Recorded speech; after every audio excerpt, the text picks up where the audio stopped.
Syederalun belasan orang tergabung dalam Forkap dan Peta di Tunom menghadang kehadiran anggota DPD RI Fahrul Razi pada acara sosialisasi pemuda dan mahasiswa di Kede Tunom, Kecamatan Tunom, Aceh Jaya, Minggu kemarin siang.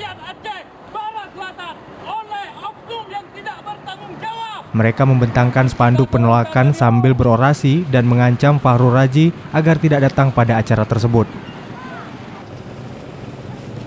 Karena kami cukup lelah dengan harapan-harapan dia.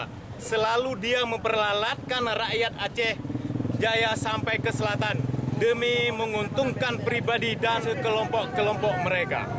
Kawan dari Forkap dan Peta ini salah paham mengenai kegiatan kita ini.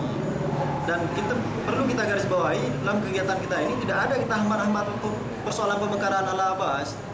Nah, itu kan hanya proses kepentingan. Bang, apakah acara hari ini acara penolakan Abbas, Bang? Tidak. Dari Aceh Jaya, Saadul Bahri, Serambi On TV.